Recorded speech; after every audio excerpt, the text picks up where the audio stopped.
नमस्कार। योगी आदित्यनाथ जी कह रहे हैं कि गाय को राष्ट्रीय पशु क्यों घोषित करना है, ये हमारी माँ है, हम जानते हैं, हम मानते हैं। तो योगी आदित्यनाथ जी आप सीएम पद पे क्यों बैठे हो? सब मान लेंगे आप सीएम रहो ना। योगी आदित्यनाथ जी सही बोलिए ना, आपका धंधा मंदा पड़ जाएगा। पता है दोस्तों, टांगे वाले को लगता है कि वो घोड़े को पालते हैं, जबकि सच ये है कि घोड़ा टांगे वाले को पालता है। ठीक वैसे ही कुर्सी पर बैठे हुक्मरानों को लगता है कि वो जनता को पाल रहे हैं, जबकि सच्चाई ये है कि जनता कुर्सी पर बैठे लोगों को पालती है। तो लेने के देने पड़ गए। ये हम लोगों को नहीं मालूम था कि हमारा बाप ही गलत निकल जाएगा। हम लोगों ने सरकार बनाई थी कि ये मेरा बाप है मोदी, ठीक, लेकिन बाप ही गलत निकल गया, हम लोग लावारिस हो गए। दोस्तों, जिस तरह से आपने देखा ही होगा भारत के अंदर जिस तरह से इन नफरती कीड़ों को, इन नफरती चिंटुओं को खुली छूट दे रखी है, जिस तरह से ये नफरती चिंटू खुलेआम शरेआम ऑन कैमरा मुसलमानों को धमकाते हुए और उनकी नमाज को लेकर अलग अलग बातें करते हुए नजर आते हैं। कहीं ये नफरती चिंटू बोलते हुए नजर आते हैं कि हम जुमे की नमाज नहीं होने देंगे, तो वहीं दूसरी तरफ ये बोलते नजर आते हैं कि हम भारत के अंदर एक भी मस्जिद नहीं रहने देंगे। इस तरह की खुलेआम नफरत ये सबके दिलों में फैलाते हैं और ये जहर घोलने का काम ये नफरती, ये अनबख्त लोग करते हैं, क्योंकि इनको पड़ा चढ़ाकर भेजा जाता है नफरत फैलाने के लिए, ताकि इसका फायदा राजनीति पार्टियों को होता रहे। दोस्तों, शुरू का मेरा ये वीडियो देखकर आप लोग समझ चुके होंगे आज का मेरा ये वीडियो कैसा होगा और किस पे होने वाला है, और यही वीडियो मैं आप लोगों को आगे पूरा दिखाने वाला हूँ।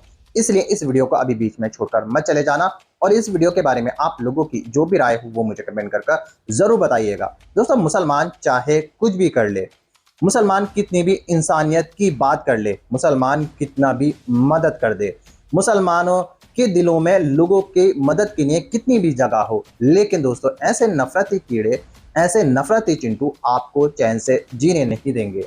ऐसे नफरती चिंटू आपको तो बदनाम करेंगे ही करेंगे और आपके धर्म को लेकर उल्टी सीधी बातें भी करेंगे, क्योंकि इन्हें खुली छूट दे रखी है इस तरह से नफरत फैलाने की, क्योंकि इनको पूरी आज़ादी है। अगर कोई मुसलमान किसी के खिलाफ कुछ भी बोल डालता है उसके ऊपर कार्रवाई कर दी जाती है, लेकिन इन नफरती चिंटू, इन नफरती कीड़ों पर कोई कार्रवाई नहीं होती, चाहे ये किसी को भी धमकी दे, किसी को भी गालियां दे। वहीं दूसरी तरफ आपने सुना ही होगा कांग्रेस जनता पार्टी के बारे में। ये जनता पार्टी 6 तारीख को एक बहुत बड़ा प्रोटेस्ट जंतर मंतर के अंदर दिल्ली में करने जा रही है, जिसके बाद सोशल मीडिया पर आग लग चुकी है और हर कोई 6 तारीख का आने का इंतजार कर रहा है और जगह जगह पर इसकी बातें की जा रही हैं। कांग्रेस जनता पार्टी वही पार्टी है जिसकी कुछ दिनों के अंदर 22 मिलियन फॉलोवर पहुंच चुके थे और इसकी बातें हर स्टूडेंट, हर बेरोजगार लोग कर रहे हैं और सरकार की आलोचना की जा रही है। इनका कहना है जिस तरह से पेपर लीक भारत के अंदर हो रहे हैं, जिस तरह से एजुकेशन मिनिस्टर इस्तीफा नहीं दे रहे हैं, अपने इस फेलियर की वजह से हम इस्तीफा कराएंगे उनका। इस वजह से ये जंतर मंतर पर पीसफुली प्रोटेस्ट करेंगे, ना कोई हंगामा होगा, ना कोई झगड़ा होगा, ये अपनी बात रखने जा रहे हैं और इस तरह की बातें की जा रही हैं कांग्रेस जनता पार्टी की तरफ से। दोस्तों, अब मैं आपको वो शानदार और वायरल वीडियो दिखाने वाला हूं जिसको देखना आप लोगों के लिए बेहद जरूरी है और इन वायरल वीडियो को देखकर आपको बेहद मजा आने वाला है और सच्चाई का पूरी डिटेल के साथ आपको देखने को मिलेगा और हकीकत क्या है वो भी आप इस वीडियो में सारा कुछ देखने वाले हो। मगर दोस्तों, ये वीडियो दिखाने से पहले मेरी आपसे गुजारिश है आज का ये वीडियो पूरा एंड तक जरूर देखना और अगर आप मेरे चैनल पर नहीं आए हो, चैनल को जरूर सब्सक्राइब करना, साथ में इस वीडियो को दूसरे लोगों में शेयर जरूर करना। चलिए दोस्तों, पहले आप ये वीडियो देख लीजिए, फिर आकर मैं आपसे बात करता हूँ। चलो भाई, देखो अब मैं क्या करता हूँ। पिंटू चाचा आए, पिंटू चाचा आए, पिंटू चाचा आ गए। पिंटू चाचा आएंगे और ऐसा हो ही नहीं सकता। बताओ मुझे, पिंटू चाचा आने में इतना देर क्यों किया आपने? बहुत नाइंसाफी हो गई, पता है आपको, क्योंकि आपके अंदर भक्त सब आके गए, वीडियो सोशल मीडिया पे बना बना के चले गए, आपका लास्ट में नंबर लगा।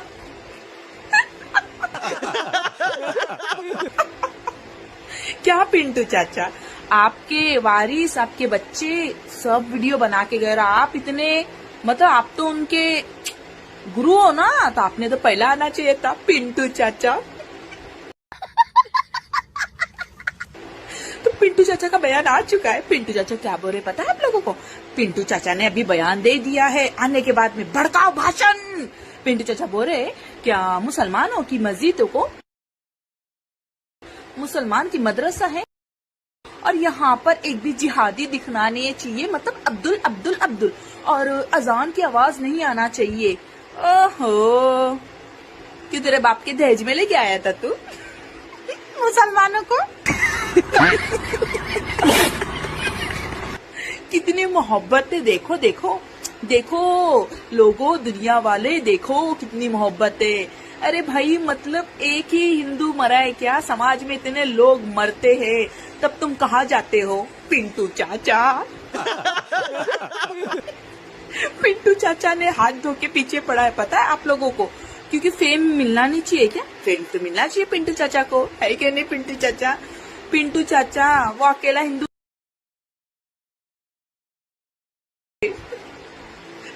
पिंटू चाचा तो हाथ धो के ही पड़ा है अब्दुल के पीछे। पिंटू चाचा क्या चाहते हो?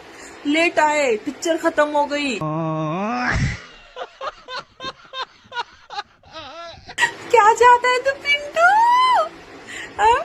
सब हिंदू नहीं मरे, समझा ना, जिंदा है ये। क्या दुख लेके बैठे हो भाई? जो आपके लाइफ में खुश रहता है, बच्चा मरा सबको दुख है, आगे तुमको तो भाई सोशल मीडिया पे वीडियो बनाना है बस, है ना पिंटू? नमस्कार। योगी आदित्यनाथ जी कह रहे हैं कि गाय को राष्ट्रीय पशु क्यों घोषित करना है? ये हमारी माँ है, हम जानते हैं, हम मानते हैं। तो योगी आदित्यनाथ जी, आप सीएम पद पे क्यों बैठे हो? सब मान लेंगे आप सीएम रहो ना। सब मान लेंगे मोदी पीएम है, पीएम रहो ना। देश में चुनाव की क्या जरूरत है? मत करो चुनाव, सब मान लेंगे कि आप सीएम हो, वो पीएम है। मानने से होता है योगी आदित्यनाथ जी? नहीं। योगी आदित्यनाथ जी सही बोलिए ना, आपका धंधा मंदा पड़ जाएगा। उत्तर प्रदेश लार्जेस्ट स्टेट है बीफ एक्सपोर्ट में। हाँ, जिसको आप माँ बोलते हो उसी को आप कटवाते हो और विदेशों में बिचवाते हो। तो योगी आदित्यनाथ जी, ये भगवा पहन के जो आप हिंदू के भावना के साथ खिलवाड़ कर रहे हो ना, मत करिए। तो लेने के देने पड़ गए। गाय माता को तो काटकर सॉल्टर हाउसेज में यही भर रहे हैं। आपने देखा नहीं, बीफ निर्यात में सबसे टॉप पर आया है उत्तर प्रदेश। जो बाबा योगी जी ढोंग करते हैं कि मैं बाबा हूं और यहाँ पर जो है मैं षड्यंत्र कार्य नहीं होने दूंगा, गौ माता को कटने नहीं दूंगा। आपको हकीकत से रूबरू ये करा दूं कि आज राजस्थान के जैसलमेर में जिस तरीके से इतनी करोड़ों गाय पड़ी हुई सड़ रही हैं, वो कहाँ गए? अब कहाँ गए वो अंधभक्त? कहाँ गए वो गौरक्षक? मर गए क्या? या उनका बाप देख नहीं पा रहा है, या वो देख नहीं पा रहे, उनकी आंखें क्या चमाने में चली गई है, कहीं और देखने चली गई है, या मुंह में दही जम गया है? जैसलमेर में किस तरीके से वो गौ माता, गौवंश किस तरीके से सड़ रहा है, पड़ा हुआ है, मर चुका है भूख से। वहां इतनी करोड़ों गाय नहीं दिख रही है, लेकिन वहां पर बता दिया जाता है मिथुन गाय खाई जा सकती है। किस तरीके से बंगाल में राजनीति हो रही है, क्योंकि वहां मांसाहार खाया जाता है, तो चबा चबा के मांसाहार खाए जा रहे हैं। ठाकुर, क्या नाम है उनका? ठाकुर करके, अनुराग ठाकुर मजे से मीट चबा रहे हैं, मछली खा रहे हैं, मंगलवार के दिन खा रहे हैं, क्योंकि वहाँ कुछ भी दिन माना नहीं जाता। शाबाश बेटा। दिल्ली एयरपोर्ट पे आ रहा हूँ कल, मेरे से कौन कौन दिल्ली एयरपोर्ट पे मिलने आएगा? मैं अपने देश इंडिया आ रहा हूँ। इतना शेयर करिए, कॉकरोच जनता पार्टी के लोगों तक ये वीडियो पहुंचा, वीडियो को शेयर करके पहुंचा। कीड़े मकोड़े कॉकरोच 6 जून को भारत, नेपाल और बांग्लादेश तो नहीं, लेकिन 6 जून को ये दिल्ली पुलिस तेरी तशरीफ ऐसे तोड़ेगी ना, नीली कर करके ऐसे सुझाएगी कि बिल्कुल गुड़गांव बन जाएगी। ध्यान रखना, उठाएगी रे। ये है भैया भारत के जैन जी, इनको ये बनना, ये कीड़े मकोड़े 2 कौड़ी की उठाई गिरे बनना है इनको। इनके सपने ही कॉकरोच बनने के, इससे ऊपर इनकी सोच ही नहीं है। जितने भी उठाई गिरे जैन जी, ये वीडियो देख रहे हैं ना, इस वीडियो को देख लेना। रुक, तेरे को बता। पार्टी जिंदाबाद, कॉकरोच पार्टी जिंदाबाद, कॉकरोच पार्टी जिंदाबाद। हम सब क्या है? कॉकरोच। हम सब क्या है? कॉकरोच। के प्लान 6 तारीख का यही है कि 8 बजे अभिजीत दिपके जी आएंगे, सोनम वांगचुक जी आएंगे एयरपोर्ट। वहां से हम सारे लोग पार्लियामेंट हाउस पुलिस स्टेशन जाएंगे, पुलिस से परमिशन मांगेंगे, फिर हम लोग जंतर मंतर जाएंगे। अपना जो संविधान से दिया हुआ अधिकार है, the right to protest and protest peacefully, हम लोग जाके वहां पे अपना राइट को असर्ट करेंगे। शाबाश। आज कॉकरोच जनता पार्टी ने वो कर दिखाया जो इस देश में पिछले 10-12 सालों से नहीं हुआ, एक प्रेस कॉन्फ्रेंस। और प्रेस कॉन्फ्रेंस में पूछा जा रहा है कि कॉकरोच जनता पार्टी को कौन फंड कर रहा है, हमारे साथ कौन से पॉलिटिकल पार्टी इन्वॉल्व है, क्या ये पार्टी चुनाव लड़ेगी, इसके पीछे जो लोग हैं उनमें से कुछ विदेश में बैठे हैं, वो वापस क्यों नहीं आ रहे, सब पूछा जा रहा है। लेकिन एक सवाल नहीं पूछा जा रहा। क्या? कि धर्मेंद्र प्रधान हमारे एजुकेशन मिनिस्टर रिजाइन क्यों नहीं कर रहे। नीट का पेपर लीक हुआ, उसकी वजह से 17 बच्चों ने सुसाइड किया। सीबीएसई में इतनी बड़ी बड़ी कमियां निकल के आ रही हैं, इसका जिम्मेदार कौन है? धर्मेंद्र प्रधान हमारे एजुकेशन मिनिस्टर, उनके रेजिग्नेशन की बात नहीं हो रही है। ये सवाल नहीं पूछा जा रहा कि क्यों प्राइम मिनिस्टर, जो कि परीक्षा पर चर्चा करते हैं, एग्जाम वॉरियर्स की किताब लिखते हैं, बच्चों के साथ फुटबॉल खेलने पहुंच जाते हैं, लेकिन जब देश के बच्चों का फ्यूचर बर्बाद हो रहा है तो उस पर अभी तक कुछ नहीं बोले हैं। आज जितने सवाल ये सटायर, ये जोक से निकली है कॉकरोच जनता पार्टी से पूछे जा रहे हैं, उन पे एलिगेशंस लगाए जा रहे हैं, इसका 1-2% भी अगर सरकार से कर लिया जाए तो शायद इस पार्टी की जरूरत ही ना पड़े, शायद इस मूवमेंट की जरूरत ना पड़े, शायद हम लोगों की जरूरत ही ना पड़े। पहले तो देश के यूथ को कॉकरोचेस की तरह ट्रीट करो, उनकी आवाज दबाओ, उनकी बातों पर ध्यान मत दो, सब इग्नोर करो, और जब वो उठें, अपनी आवाज उठाएं, सवाल पूछने लगे, अपनी पहचान के लिए लड़ने लगे, तो उन पर सारे एलिगेशंस लगाओ, सारे सवाल उनसे करो। हमारे यहाँ ऐसा ही होता है। अभी मजा आएगा ना भिड़ो। दोस्तों रुकिए, जाइएगा नहीं, अभी इसी का एक और पार्ट है जिसको देखकर आपको पूरी डिटेल के साथ आगे की जानकारी मिलेगी, और कहानी क्या है वो सारा कुछ आपको इस वीडियो में दूसरे पार्ट में आपको देखने को मिलेगा। लेकिन हमारे देश की जो गोदी मीडिया है ये बेशर्म हो चुकी है, इसने सारी बेशर्मी की हदें पार कर रखी है, और गोदी मीडिया की आलोचना हर कहीं हो रही है और इनको ट्रोल किया जा रहा है। जिस तरह से हमारे देश की गोदी मीडिया पूरी तरह बिक चुकी है, ये मुद्दों पर बात नहीं करती, ये स्टूडेंट हैं उनके ऊपर बात नहीं करती, ये पेपर लीक के ऊपर बात नहीं करती, हमें झालमुड़ी को लेकर भटकाया जाता है, हमें मोदी जी क्या कर रहे हैं उसको लेकर भटकाया जाता है, मोदी जी को कितनी गालियां दी गई हैं उसको लेकर भटकाया जाता है। हमें और आपको मुद्दों पर बात नहीं करनी दी जाती, क्योंकि दोस्तों हमारे देश की जो गोदी मीडिया है ये आपको और हमको सच्चाई दिखाती ही नहीं, क्योंकि ये बिक चुकी है। अब मैं आपको इसी वीडियो का दूसरा पार्ट दिखाने वाला हूं, जिसको देखकर आपको सारा कुछ पूरी डिटेल के साथ देखने को मिलेगा। चलिए दोस्तों, पहले आप इस वीडियो का दूसरा पार्ट देख लीजिए, फिर आका मैं आपसे बात करता हूँ। हुए कॉकरोचों ने भी प्रेस कॉन्फ्रेंस कर ली, पर पिल्लो का 12 साल पुराना फर्जी शेर आज भी प्रेस कॉन्फ्रेंस से मुंह छुपाए घूमता है। इसमें भी दल्ले बिलबिला रहे हैं कि वो तीनों तो एंटी नेशनल हैं, कोई उमर खालिद का सपोर्टर है, कोई ध्रुव राठी का राइटर है। अरे मान लिया वो देशद्रोही है, उनसे बड़ा चूतिया इस देश में कोई नहीं है, पर फिर भी उनमें गुदा तो है मीडिया को फेस करने का, लोगों के सवालों के जवाब देने का। तुम्हारा लौड़िया भोजनम तो कट्टर देशभक्त है, सृष्टि का निर्माता है, वो क्यों सवालों से भागता फिरता है? और तुम्हारे ये कट्टर राष्ट्रवादी RSS और बजरंग दल, इन्होंने कितनी प्रोटेस्ट कर ली पेपर लीक पे। अब ये राग पेल रहे हैं कि युवा जाग रहा है, युवा जाग रहा है। अरे जाग के क्या उखाड़ लिया, सरकार के तलवे ही तो चाट रहा है, इससे बढ़िया तो फिर से सो जाए भड़वा। पेपर लीक का एक मामला चल रहा है, तो बच्चों को पेपर लीक नहीं है भाई, आप लोग गलत शब्द बोल रहे हो, ये हमारे बच्चों का जीवन लीक है। मुकदमा चलाना चाहिए इन लोगों के ऊपर जिन्होंने बच्चों को इतने बड़ी समस्या में डाला है।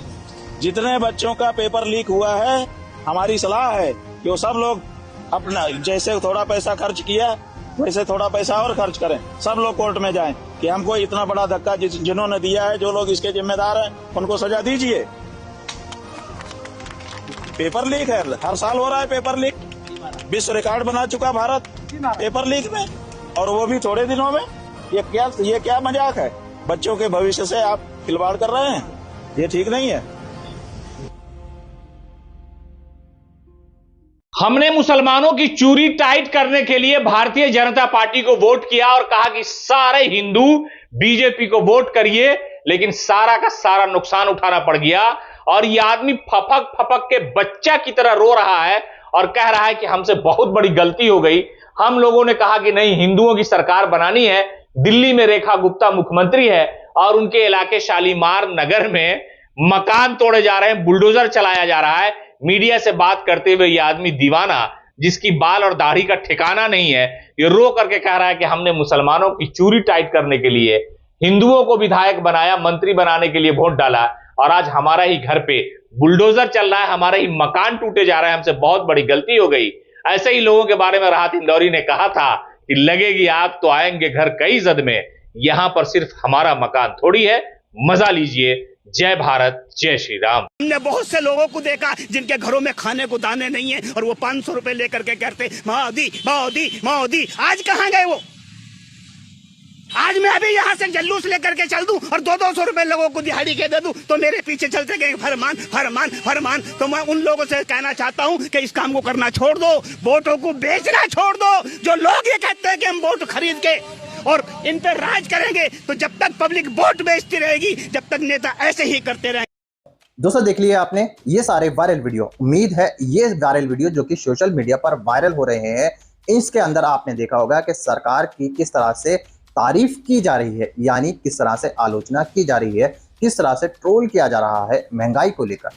मोदी जी जिस तरह से अपनी जिम्मेदारियां लोगों पे डालकर ये बात बोल रहे थे अभी कुछ दिन पहले कि आपको सोना नहीं खरीदना है, आपको तेल और गैस का कम इस्तेमाल करना है और जो तेल खाने में यूज होता है उसका भी कम इस्तेमाल करना है। इसके बाद लोग मोदी जी को ट्रोल करने लगे, मोदी जी का मजाक उड़ाने लगे कि मोदी जी जब भी आते हैं सोशल मीडिया पर या ऐसी कोई अपील करते हैं उसमें अपनी सारी जिम्मेदारियां हमें देश हित के लिए हमारे कंधों पर डाल देते हैं और बोल देते हैं अब देश की जिम्मेदारियां तुम्हारे कंधों पर हैं। लोगों का कहना है कि मोदी जी अब बहुत हो गया, पहले आपने नोटबंदी कर दी, फिर जिस तरह से लाइनों में लगाकर लोगों को परेशान किया, उसके बाद आपने कोरोना काल में हमसे थाली ताली बजवाई, टॉर्चें डलवाई, उसके बाद जब इससे भी दिल नहीं भरा तो आपने अब तेल और सोने को खरीदना और बेचना कम इस्तेमाल करने का बोल दिया है। कब तक मोदी जी इस तरह की बातें करते रहोगे? जब से आप सत्ता में आए हो तब से लोगों को परेशान ही कर रहे हो, तब से लोगों को देश हित में काम करने के लिए बोल रहे हो। इस तरह की बातें लोगों की तरफ से मोदी जी के लिए की जा रही हैं। इसी वजह से लोगों का ये कहना है कि मोदी सरकार जब अपने कामों को नहीं दिखाती है तो वो अपनी मनमानी करती है, क्योंकि गोदी मीडिया मोदी सरकार की आलोचना कभी करती ही नहीं, हर टाइम मोदी जी की तारीफ करती है, हमें और आपको हिंदू मुसलमान में अटकाए रखती है। वहां मस्जिद है, उस मस्जिद के नीचे मंदिर है, तू मुसलमान है मैं हिंदू हूं, इसने उसको गालियां दी, बस यही हमारे देश की मीडिया को करना आता है। दोस्तों कुछ यूट्यूबर ऐसे हो चुके हैं जो सरकार के लिए काम कर रहे हैं, वो हर टाइम जहां भी हिंदू मुसलमान का मुद्दा होता है अपना माइक लेकर पहुंच जाते हैं मुसलमानों को परेशान करने के लिए। गाजियाबाद के अंदर आपने देखा ही होगा कि किस तरह से मुसलमानों के माइक मुंह में ठूसकर उनसे बहुत बुरा बुलवाने की कोशिश की जाती है। इसी बात को लेकर वहां का गाजियाबाद का मुसलमान अपना कुछ कहने से बच रहा है और ऐसे लोगों को अपनी बाइट नहीं दे रहा है, इंटरव्यू नहीं दे रहा है। लेकिन ये पत्रकार जो अपने आप को पत्रकार बोलते हैं, ये जो यूट्यूबर हैं उनसे जोर जबरदस्ती करते हैं, लेकिन पुलिस इनके ऊपर कोई कार्रवाई नहीं करती। दोस्तों ये दोगला कानून, ये दोहरा कानून जब से यहाँ है वो आप सबने देखा ही होगा। दोस्तों आप लोगों की क्या राय है इस वीडियो के बारे में, इन सारी वायरल वीडियो के बारे में, और जिस तरह से भारत के अंदर ये महंगाई बढ़ रही है, जिस तरह से मोदी जी को ट्रोल किया जा रहा है, उसके बारे में आप सब मुझे कमेंट करके जरूर बताइएगा। दोस्तों आज की वीडियो में बस इतना ही, मैं फिर मिलूंगा ऐसी ही दूसरी वीडियो के साथ, तब तक के लिए सलाम, नमस्ते, जय हिंद।